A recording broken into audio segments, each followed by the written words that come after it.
This just came across on SportsCenter Take earlier today, and it's something Knicks fans are going to want to hear. Mitchell Robinson is reportedly expanding his offensive arsenal, and for a player who's already been one of New York's most reliable defenders, this could be a major development. According to reports and footage that surfaced from off-season workouts, Robinson has been spending his summer in the gym, putting in long hours not just on conditioning and rim protection, but specifically on adding a floater shot to his game. Think about what that means.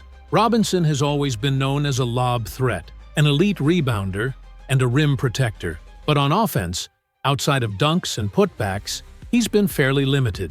If he's able to knock down a consistent floater, that immediately changes how defenses have to play him. In the clips that circulated on social media, you can see him working on post-ups, soft hooks over the shoulder, and, most importantly, those floaters around the paint. They're not perfect yet, but the mechanics are clear. He's working on touch, not just power. And if that touch starts to translate into games, suddenly Robinson isn't just a cleanup guy on offense. He becomes a legitimate option in half-court set. The other piece here is free throws. Robinson has made it no secret that he knows his foul shooting has held him back at times. Reports say free throws have been a major point of emphasis during these workouts. If he can lift his percentage into the mid-60s or even close to 70, and combine that with a reliable floater or hook, it eliminates the offensive liability label that has often been attached to him. And for a team like New York, that could make a huge difference come playoff time. The key takeaway from all of this is that Robinson is not content to just be a defensive anchor.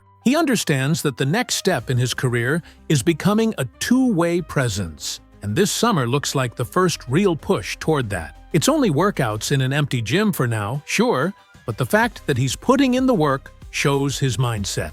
If it carries over, the Knicks may be getting a version of Robinson next season that we've never seen before. Now, while Robinson's development is one big storyline, there's another headline that got some buzz on SportsCenter Take. Jordan Clarkson, the newest addition to the Knicks roster, was spotted in action at a Black Ops Pro run in New York, a setting that often features NBA talent sharpening their skills in high-level off-season runs. And let's just say, Clarkson didn't disappoint. Carmelo Anthony, a Knicks legend, was even in attendance to watch, and what Clarkson did on the floor had the building buzzing. He absolutely lit it up. And if Robinson's off-season work had fans buzzing, the spotlight quickly shifted to Jordan Clarkson. The newest Knick made waves at a Black Ops Pro run, and let's just say, he put on a show. The footage that surfaced had fans, analysts, even former players talking, and for good reason. Clarkson looked effortless. Some of the shots he was hitting left people shaking their heads, falling away, double coverage, quick crossovers. He made it all look routine. Now, to be fair, these aren't NBA playoff defenses. Nobody's confusing Summer League or even preseason opponents with the kind of disciplined, high-level schemes you'll see come April, May, and June. But the skill set Clarkson displayed doesn't just evaporate once the lights get brighter. It translates anywhere, in any environment, against any defense. What really jumped out was how effortlessly he was able to create his own shot. Even in crowded spaces, with multiple bodies closing in, he has this knack for carving out just enough room, using footwork, hesitation dribbles, and subtle fakes to keep defenders guessing. He doesn't need a big gap, just a sliver of daylight, and suddenly he's knocking down jumpers or getting downhill toward the rim. But it wasn't just about scoring. His playmaking was equally impressive, and that's where you really start to see the fit with this Knicks roster. Clarkson wasn't forcing the issue. Instead, he kept his head up, reading the floor, and finding angles that most guards simply don't recognize in real time. Those no-look passes, the bounce feeds into traffic, the skip passes to shooters waiting in the corner. Those are the types of plays that elevate a team's offense from good to dangerous. One pass in particular,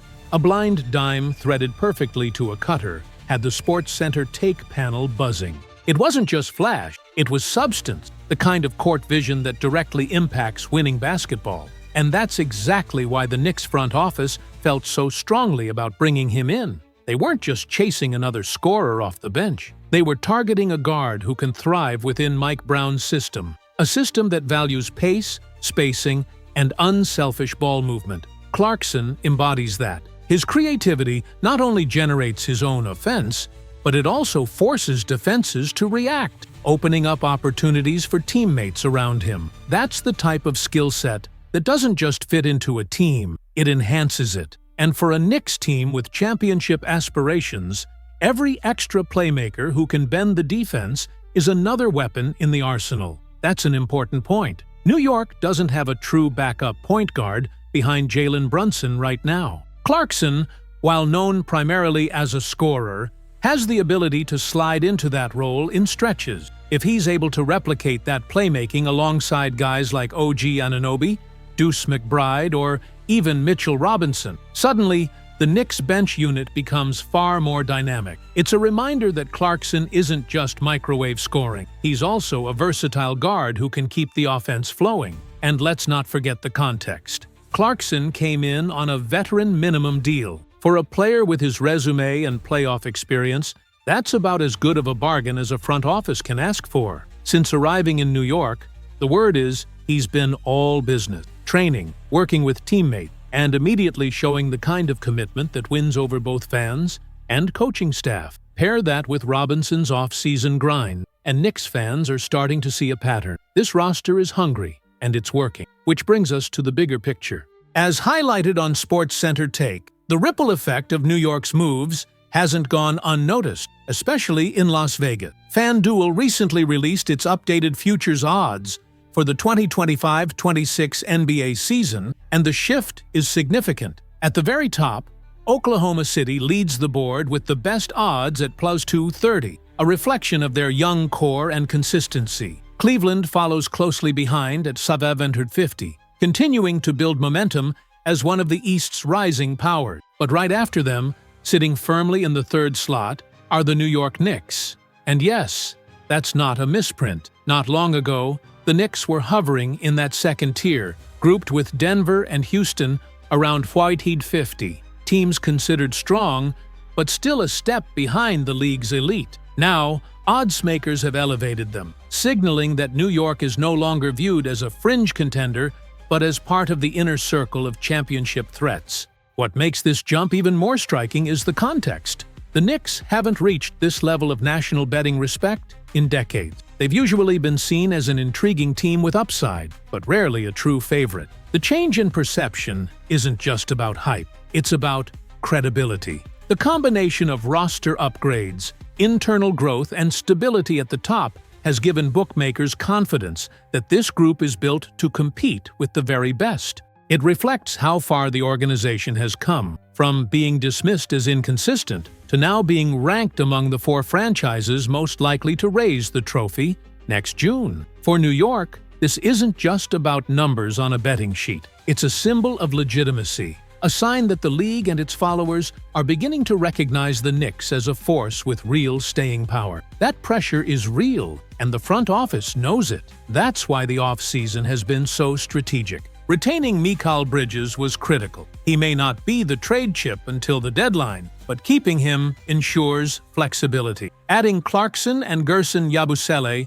on team-friendly deals bolsters depth. And, of course, bringing in Mike Brown as head coach signals a clear shift in philosophy. More development for the rookies, smarter rotations for the bench, and a system designed to maximize both stars and role players. The takeaway is clear. New York has positioned itself not just to compete, but to chase a championship. The message from the front office, from the coaching staff, and now from the players' own off-season work is consistent. This team is not satisfied with just making the playoffs. The Knicks are targeting the finals. The city feels it, the odds reflect it, and with guys like Robinson expanding their games and Clarkson injecting energy, the momentum is building.